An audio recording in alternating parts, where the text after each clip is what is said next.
नमस्कार मित्रांनो. मी तुमची होस्ट डॉक्टर मानसी आणि आज एका विलक्षण व्यक्तिमत्वाचा जीवन प्रवास घेऊन आली आहे. फक्त आणि फक्त आपल्या आवडता YouTube चॅनल म्हणजेच माय मंचवर. तर करूया आजच्या ह्या नवीन अशा व्यक्तिमत्वाला वेलकम. आजचे जे काही अतिथी आहेत, ते संगीत क्षेत्रातील एक अनुभवी, एक प्रसिद्ध असे व्यक्तिमत्व म्हणता येईल. ते म्हणजेच श्रीयुत शंकर मुरलीधर महाजन सर. तर करूया आजच्या ह्या आपल्या गेस्टचे वेलकम. Welcome sir. नमस्कार. तर सर सुरुवात अगदी सुरुवातीपासूनच करूया. म्हणजेच तुमचं बालपण कसं होतं, तुमचं एज्युकेशन, शिक्षण, तुमचे आई वडील, कुटुंब या सगळ्यांविषयीच ऐकायला आमच्या प्रेक्षकांना नक्कीच आवडेल. माझं गाव कंडारी, भुसावळजवळ कंडारी एक गाव आहे. त्या गावामध्ये माझा जन्म आला. माझे आजोबा जे होते त्यांना नाटकाची आवड होती आणि त्यांनी गावामध्ये एक नाटक कंपनी तयार केली होती. तर ते स्वतः काम करत नव्हते. बाकी जे कलाकार लोक होते त्यांना आवड होती कलाकार लोकांना एकत्र जमा करायचं आणि त्यांच्या कलेला प्रोत्साहन द्यायचं. तर तो वारसा नंतर वडिलांपर्यंत आला. पण वडिलांनी तेवढं काही तो जोपासला गेला नाही. त्यांनी थोडाफार तबला वगैरे शिकले. पण मग नंतर कालांतराने आमच्या घरासमोर पांडुरंगाचं मंदिर होतं. त्या पांडुरंगाच्या मंदिरामध्ये जो काकड आरती चालायची, हरिपाठ चालायचा. तर तेव्हापासून मला त्या मंदिरामध्ये जाऊन या संगीताची गोडी लागली आणि हा संगीताचा पाठ मिळाला. त्यानंतर आजोबांचे एक त्या नाटक कंपनीमध्ये एक हार्मोनियम वादक होते, खेमचंद मास्तर म्हणून. तर त्यांनी आम्हाला संगीताची आवड निर्माण केली. अरे वा. कारण मी त्यांच्यासमोर बसायचो. ते जेव्हा पेटी वाजवायचे भजनाला, तेव्हा त्यांच्या बाजूला बसायचो आणि ऐकायचो.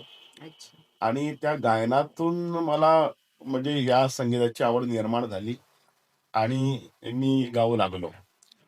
त्यानंतर मग मी साधारणतः 8वीला असेल, 8वी-9वीला माझ्याकडे एक ताई आल्या, पाडळसेकर ताई म्हणून.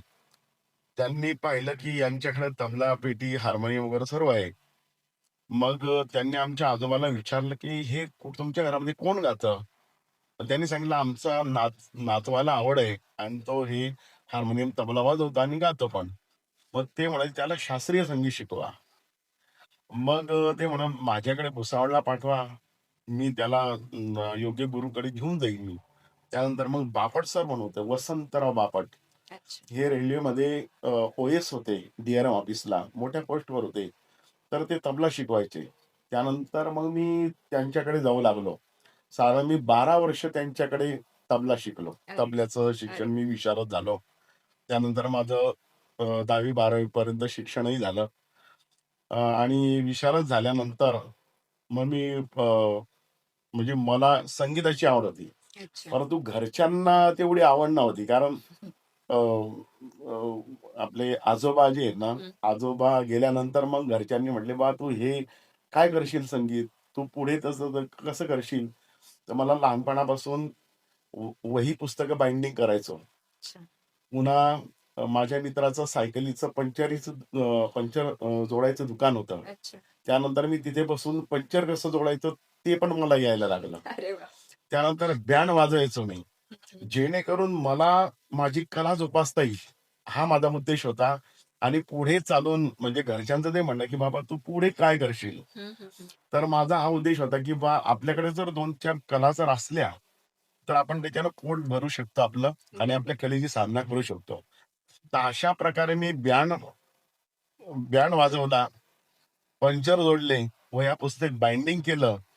असे विविध प्रकारचं कंपाऊंडरचं काम सुद्धा केलं मी. अरे वा. हां.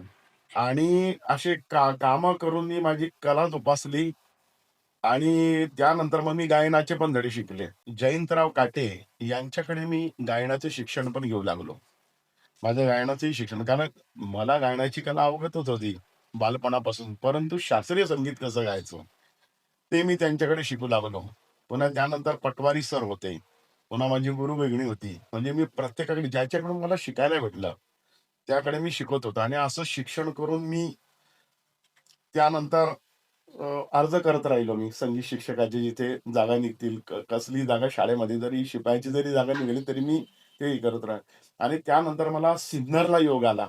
अरे वाह! त्या याचा म्हणजे नोकरी करण्याचा पब्लिक स्कूलमध्ये अच्छा. आणि सिन्नरमधून मग मी 1 वर्ष तिथे राहिलो आणि तिथे रिटायरमेंट एक गाडेकर सर पी-एस-आय म्हणून रिटायर झाले अच्छा. आणि ते त्या शाळेमध्ये माझ्या अगोदर ते काम करत होते.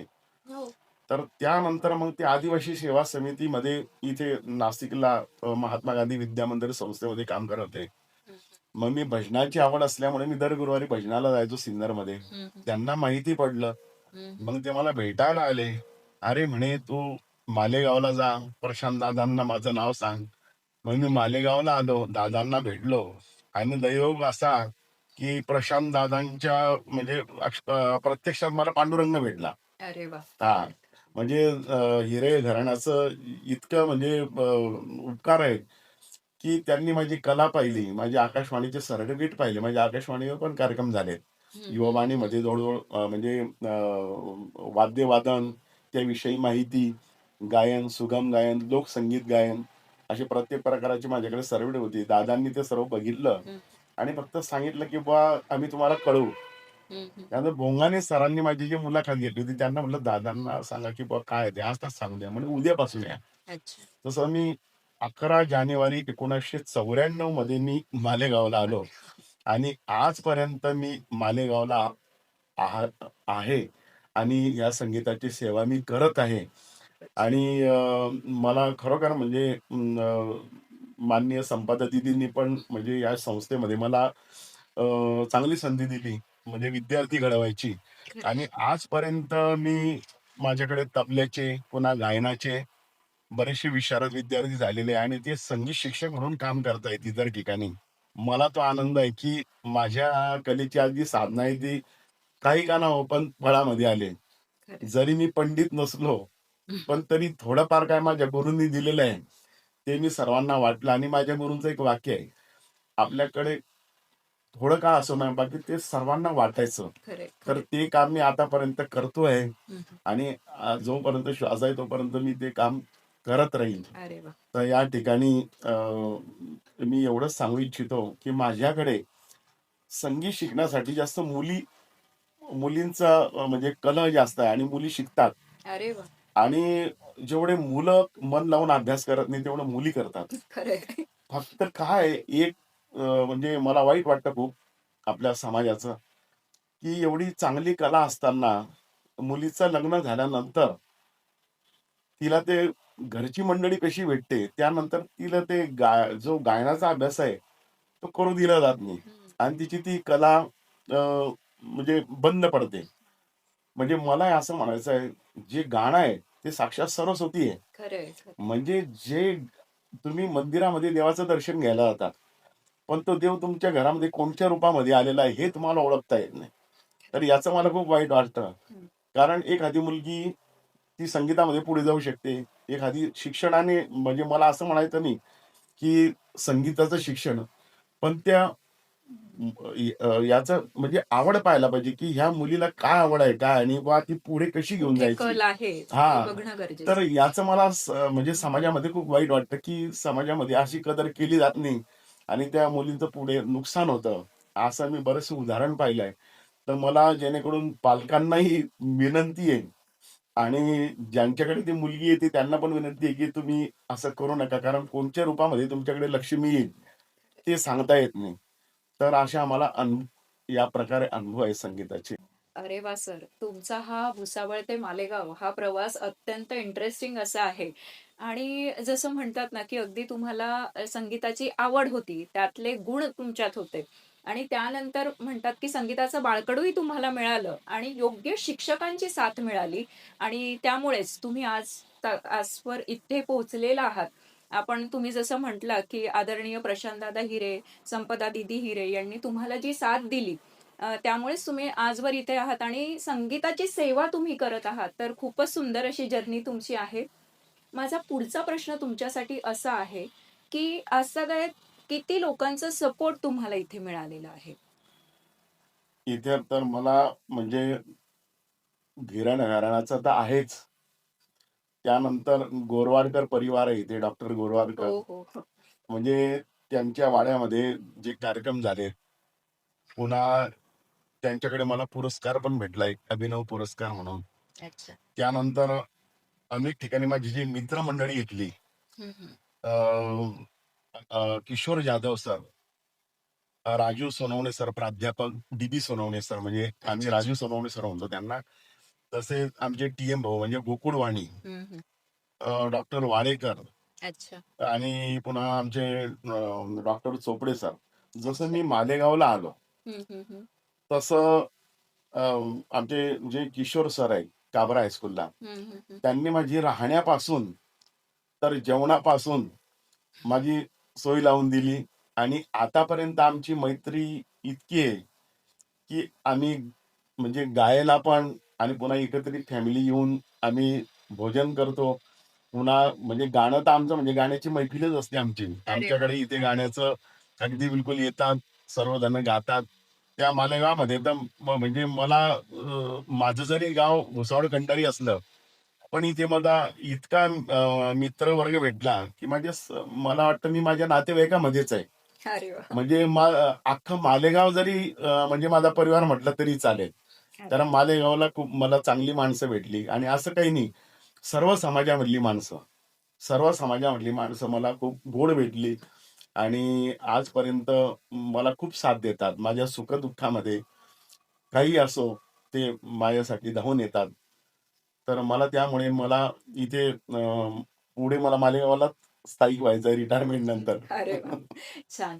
एक मालेगावकर म्हणून ही माझ्यासाठी अभिमानाची गोष्ट आहे, की तुम्हाला मालेगावच्या लोकांमध्ये रुळला आहात आणि एक मालेगावकरच म्हणून तुम्ही आज इथे राहत आहात. अगदी, अगदी, अगदी. मला असं म्हणायचंय, की विद्या विनयाने शोभते. म्हणजे तुमच्यातला जो विनय आहे, त्यामुळेच आजतागायत तुम्ही संगीताची सेवा उत्तमरित्या करत आहात आणि तुम्हाला जसं आपण आहोत, तसंच तुम्ही इतरांना बघतात असं म्हणतात. त्यानुसारच तुम्ही जसे आहात, तसे तुम्ही इतरांना बघत आहात आणि चांगले व्यक्ती तुम्हाला या सगळ्या प्रवासात मिळत गेले, भेटत गेले. तर खूपच छान असा हा तुमचा जीवन प्रवास आहे. पुढचा माझा असा प्रश्न असेल सर, की या सर्व कामासाठी, संगीत सेवेसाठी तुम्हाला कुठले-कुठले पुरस्कार आजतागायत मिळालेले आहेत? मला पुरस्कार तर म्हणजे एवढी काही मोठी मी सेवा केलेली नाहीये. परंतु बऱ्याचशा ठिकाणी माझे सत्कार झालेले आहेत आणि विशेष सत्कार म्हणजे माझं जे गुरुचं ठिकाण आहे, अच्छा, फैजपूरला. अच्छा. माझे आध्यात्मिक गुरु जे आहे, ते आचार्य जनार्दनजी महाराज फैजपूरला असतात. अच्छा. तर त्यांनी त्यांच्या ज्या इथे जो कार्यक्रम होतो, मोठ्या कार्यक्रमामध्ये त्यांनी मला भरभरून आशीर्वाद दिलेला आहे, ते सत्कार केलेला आहे आणि गुरूंनी जो सत्कार केलेला आहे त्याच्यापुढे खरंय. म्हणजे काही सत्काराची हेच नाही. तर गुरूंचा आशीर्वाद मोठा आहे, असं मी ते मानतो. छान सर, उत्तम. हा विचारही खूप अगदी सुंदर आहे, की गुरूंचा आशीर्वाद हाच तुमच्यासाठी एक पुरस्कार आहे किंवा हो, पुरस्कारापेक्षाही मोठी गोष्ट हो, आहे. हो. तर आज या मुलाखतीच्या निमित्तानेच मला असं वाटतंय, की सर एक आमच्या मायमनच्या प्रेक्षकांसाठी 2 ओळी होऊन जाऊ देत. आकाशी झेप घे पाखरा, आकाशी झेप घे पाखरा, सोळी सोन्याचा पिंजरा, सोडी सोन्याचा पिंजरा, आकाशी झेप घे पाखरा, आकाशी झेप घे पाखरा, सोडी सोन्याचा पिंजरा, सोडी सोन्याचा पिंजरा, तुझ भवती वैभव माया, हळरे साळ मिळते छाया, तुझ भवती वैभव माया, हळरे साळ मिळते छाया, सुखलोलुप झाली काया, हा उठवर वेळा घेशी आसरा, सोडी सोन्याचा पिंजरा सोडी सोन्याचा पिंजरा. अरे वा, उत्तम, खूपच सुंदर, खूपच छान. हा प्रश्न असा असेल तुमच्यासाठी, की या क्षेत्रात ज्यांना कार्य करायचं आहे, काही बनायचं आहे, पर्स्यू करायचं आहे संगीताला, तर तुम्ही त्यांच्यासाठी एक मार्गदर्शनपर काय संदेश द्याल? चांगला प्रश्न विचारला तुम्ही. कारण काय आहे, आमच्याकडे संगीत शिकायला येतात. परंतु पहिला प्रश्न त्यांचा काय असतो, की किती दिवसामध्ये येईल? बरोबर. मी तर त्यांना हे म्हणतो, अजूनही मला येत नाही. कारण हा सागर आहे. खरंय. कारण ही साधना आहे. हं. आणि माझं पहिल्यांदा एक आहे, असं म्हणणं आहे, की तुम्ही शिकताना कोणतीही गोष्ट असो, कोणताही विषय असो, पहिल्यांदा तुम्ही साधना करा. फळाची अपेक्षा नाही करायची आणि मग नंतर तुम्हाला फळ ऑटोमॅटिक मिळेल. खरंय. पण आजकाल काय आहे, आमच्याकडे जोही विद्यार्थी येतो, त्याचे पालकही तसे करतात, की हा तर 1 महिना आला येतोय आणि तुम्ही सारेगमपधनिसा शिकवतात. आणि मग ते सारेगमप मध्ये असं तर अरे बाबा, एखाद्याला उपजत असतं खरंय. आणि एखाद्याच्या घरामध्ये ते संगीताचा वारसा चालत आलेला असल्यामुळे त्याला स्वरज्ञान असतं. हं, हं. बाकी ज्याला शिकायचं आहे, तर त्याला तर ते मेहनत घ्यायचीच आहे आणि प्रत्येकालाच हे येईल असं नाही. कारण वर्गामध्ये जसं आमच्याकडे विद्यार्थी शिकायला येतात. आता कोणाला लवकर येतं, हं, हं. कोणाला उशिरा येतं. मग त्यांचं म्हणणं काय, की तुम्ही याला कसं शिकवलं, त्याला शिकवलं. याच्यामध्ये तसं नाही. जसं तुम्ही वर्गामध्ये 100 मुलं असतात. मास्तर तुम्हाला इंग्रजीचा एकच असतो. बाकी 100 पैकी 100 मिळवणारा एकच असतो. खरंय. 90 मिळवणारा एखादा एक असतो. सर्वांना 100 पैकी 100 मिळणार नाही. तसा हा रियाजाचा भाग आहे. जसा आपण रियाज करणार, तसे ते तुम्हाला फळप्राप्ती होणार. तर माझं याच्यामध्ये एकच सांगणं आहे, की तुम्ही संगीत शिकत असाल, पहिल्यांदा संगीताची गोडी हे आपल्या मनःशांततेसाठी करायची. आत्मिक शांतता आपल्याला लाभेल. पहिल्यांदा याच्यासाठी करा आणि मग नंतर तुम्ही त्याची साधना करा. साधना केल्यानंतर मग तुम्हाला फळस्वरूप मिळेल. कारण तुम्ही वकिलाची जरी डिग्री घेतली, डॉक्टरांची जरी डिग्री घेतली, तुम्हाला प्रॅक्टिस करावं लागते कोणाच्या तरी हो, हाताखाली. हो, हो, हो. नंतर मग तुम्हाला तुमचं स्वतंत्र म्हणजे स्टेज तयार होतं. खरंय. तसं याच्यामध्ये पण आहे. कारण काय मी आता जो तबला शिकलो 12 वर्ष माझ्या गुरूंकडे येतो. खरंय, खरंय. पुन्हा ज्यांच्याकडे मला शिकायला भेटेल त्याच्याकडून 12 वर्ष शिकलो. पुन्हा मी गायनाचे धडे तर मी प्रत्येकाकडून घेतले. इथे आमचे प्राध्यापक बोंगाणे सर आहेत त्यांच्याकडे शिकलो. जाधव सरांकडे शिकलो. अशोक जाधव प्राध्यापक जाधव सर. म्हणजे ज्यांच्याकडे मला शिकता येईल त्यांच्याकडे आणि अजूनही मी शिकत आहे. खूप मोठा सागर आहे. त्याच्यामुळे मी असं सांगेन, हं. की बाबांनो जेवढं तुम्ही शिकाल, जेवढी साधना कराल, साधनेच्या रूपाने पहिल्यांदा त्याला पहा, तुम्हाला फळ ऑटोमॅटिक मिळेल. खूपच सुंदर असा विचार सरांनी मायमंचवर इथे मांडला आहे, की संगीत ही साधना आहे. त्याला मेहनतही लागते आणि सातत्यही लागते. जेव्हा आपण फळाची अपेक्षा न करता ती मेहनत, ती सातत्य ठेवतो, तेव्हाच आपल्याला हा संगीतरूपी सागरामधनं काय म्हणतात ना, की फळ मिळतं. खूपच सुंदर असा संदेश सरांनी इथे दिलेला आहे. आणि दुसरा एक महत्त्वाचा मुद्दा सरांनी मायमंचवर असा मांडला आहे, की ज्या मुली हे संगीत साधना करतात, शिकायला येतं, संगीताचे धडे घेतात, परंतु नंतर त्यांना त्यात वाव मिळत नाही. तर आज मायमंचवर मी एवढंच सांगू शकते, की त्यांचे गुण ओळखा, मुलींचे गुण ओळखा आणि त्यांच्या त्या गुणांना वाव द्या, संधी द्या. तर त्या संधीचं सोनं नक्कीच त्या करतील. तर अत्यंत सुंदर असा तुमचा हा जीवन प्रवास आज तुम्ही मायमंचवर आमच्या प्रेक्षकांसाठी इथे ऐकवलात.